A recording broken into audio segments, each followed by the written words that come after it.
Assalamualaikum warahmatullahi wabarakatuh. Selamat berjumpa kembali. Kali ini saya Sutoro akan menyampaikan tentang model regresi multiplikatif. Kita ketahui bersama, biasanya kalau terdapat banyak variabel bebas yang mempengaruhi terhadap variabel yang tidak bebas, maka kita menggunakan model regresi yang bersifat aditif. Artinya bahwa variabel X1 dan X2 itu memiliki karakter atau sifat yang menambahkan ya, pengaruhnya terhadap variabel dependennya. Nah, kalau misalnya modelnya bersifat multiplikatif, yaitu multiregresi merupakan perkalian ya, antar variabel-variabel uh, independennya, maka kita bisa menggunakan dengan cara transformasi logaritma ya akan menjadi model yang bersifat aditif. Pada model regresi berganda multiplikatif, katakanlah Y sama dengan beta 0, X1 pangkat beta 1, X2 pangkat beta 2, hingga kali X, K pangkat beta pangkat K ditambah dengan epsilon. Model ini kalau kita transformasi dengan logaritma menjadi log Y sama dengan log ini, tidak lain adalah log beta 0 sama tambah beta 1 log X1 tambah beta 2 log X2 dan seterusnya. Yang terakhir ditambah lagi dengan log E. Kalau model multiplikatifnya misalnya Y sama dengan E pangkat beta 0 ya. X1 pangkat beta 1, X2 pangkat beta 2 hingga E di sini error E pangkat epsilon atau errornya ya. Ini kalau kita logaritma dengan bilangan dasarnya E ya, itu ln E sama dengan beta 0 tambah beta 1 ln X1, beta 2 ln X2, beta K ln XK ditambah lagi dengan epsilon ya. Nah, pendugaan parameter dari koefisien regresi masing-masing tadi karena sudah bisa tadi, maka dilakukan dengan ordinary least square, yaitu meminimumkan ya besarnya penyimpangan atau kesalahan dari model regresinya. Kalau di sini kita minimumkan, di sini yang inilah kita minimumkan log E-nya. Pada regresi berganda yang berarti di sini juga kita minimumkan nilai penyimpangannya.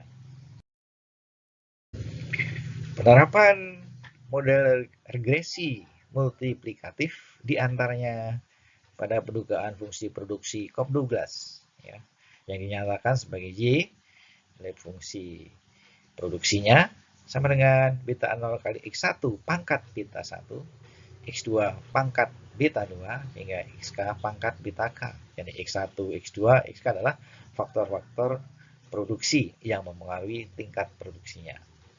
Nah, dalam pendugaan luas bidang datar ya bisa dinyatakan Y luasnya itu sama dengan beta 0 X1 pangkat beta 1, X2 pangkat beta 2. Di mana X1 dan X2-nya ini X1-nya adalah panjang, X2-nya adalah lebar. Ya, ya. Misalkan saja kalau beta 0-nya 1, beta 1, 1 dan beta 2 sama dengan 1, maka tidak lain adalah luas sama dengan panjang kali lebar. Ini tidak lain adalah luas dari segi 4. Demikian juga kalau misalnya beta 0-nya sama dengan setengah, beta 1 sama dengan 1 dan beta 2-nya juga sama dengan 1, maka setengah kali panjang kali lebar atau setengah panjang kali tinggi misalkan. Itu adalah luas bidang dari segitiga. Untuk menduga luas bidang yang tidak beraturan, katakanlah ini untuk menduga luas daun, bentuknya seperti ini. Inilah daun colocasia atau daun talas. Ya, didekati dengan model Y sama dengan beta 0 P panjang pangkat beta 1 kali L pangkat beta 2 ya.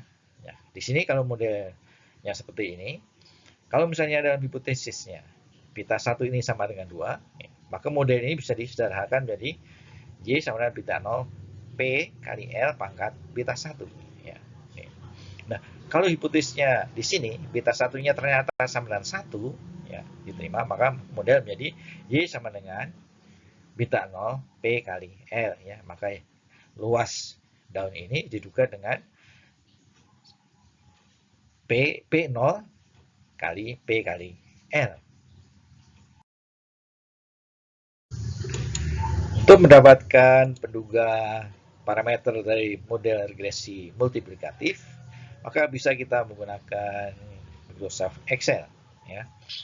Kalau modelnya multiplikatif tadi Y sama dengan beta 0, X1 pangkat beta 1, X2 pangkat beta 2, lalu kita logaritmakan menjadi sini, maka pertama-tama ya kalau kita memiliki data luas yang sesungguhnya, luas daunnya dari pengamatan tadi, kemudian panjangnya X1, kemudian lebarnya ya.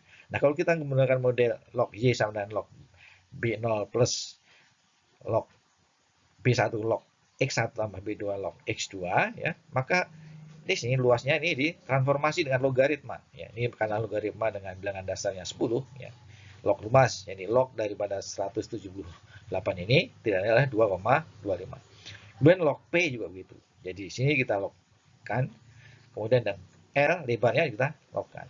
Nah, dengan MS Microsoft Excel ya, kita pilih option data analis dan regresi ya, maka ini sebagai input Y range-nya atau variabel dependennya, sedangkan di sini adalah range dari variabel bebasnya atau independen variabelnya. Output dari analisis regresi dengan menggunakan Microsoft Excel, kalau kita memiliki data sebanyak 35, maka outputnya ya dengan model di sini tadi log Y sama dengan log B0 plus B1 log X1 plus B2 log X2, maka kita dapatkan ini. Yang pertama adalah intercept ya. Intercept ini adalah nilai dari log B0-nya. Sedangkan ini X variabel 1 ini adalah nilai koefisien dari beta 1 atau B1. Kemudian X variabel 2 1,26 ini adalah nilai dari B2-nya ini.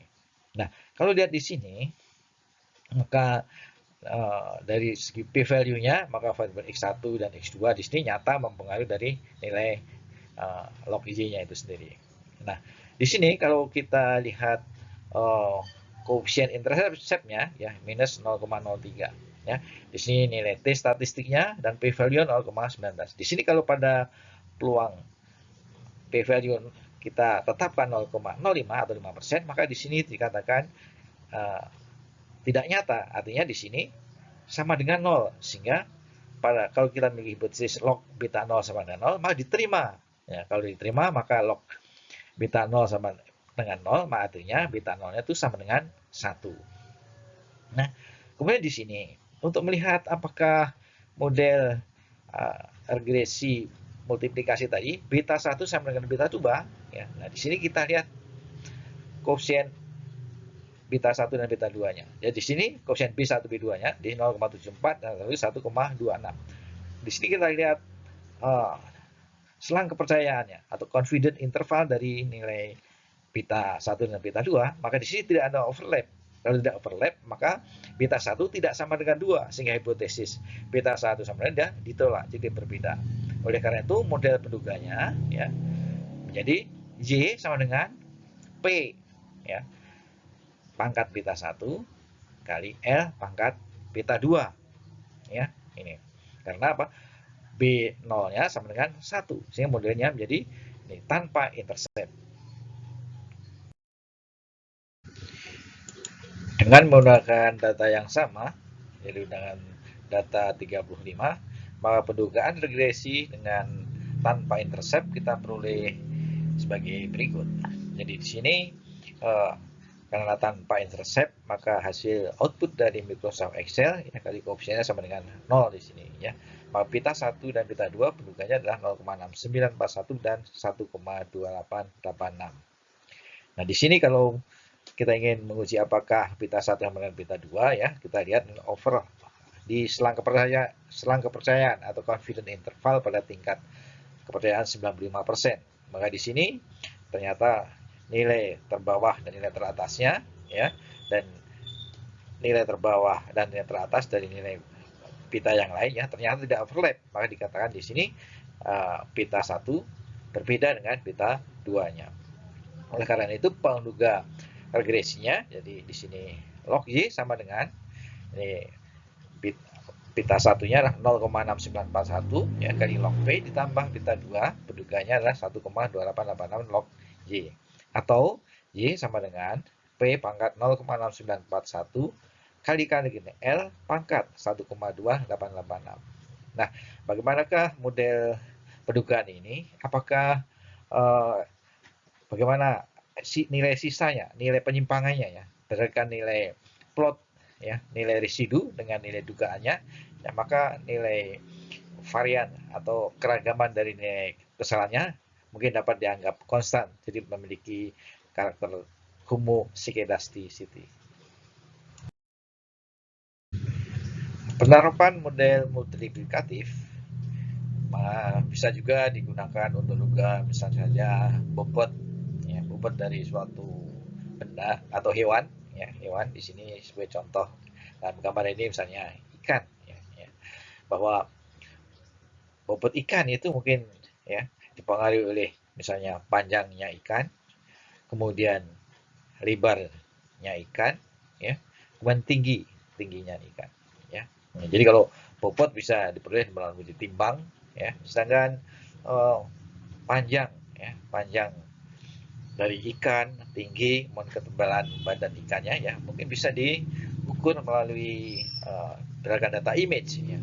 Jadi dalam membuat data image yang difoto maka ada skalanya, jadi kita bisa menaksir ya berapa panjang yang sesungguhnya dari ikan tersebut, sehingga kita dapatkan pendugaan model dengan Y sama dengan misalnya di sini pita 0 X1 pangkat pita 1 kali X2 pangkat pita 2 kali X3 pangkat 3 ya ini.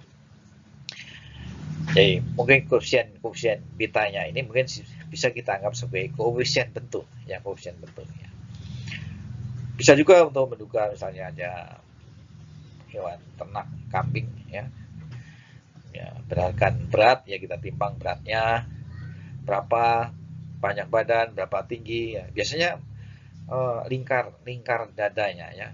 Kalau dengan foto mungkin tidak bisa menggunakan dengan, mungkin bisa dengan variabel yang lain ya. Ini bisa di generate sehingga nanti suatu saat bisa membuat suatu aplikasi ya, katakanlah penduga bobot ternak ya, berdasarkan nilai fotonya ya, berdasarkan image-nya ya, ini. Demikian yang dapat saya sampaikan berkaitan dengan regresi multiplikatif. Semoga bermanfaat. Terima kasih.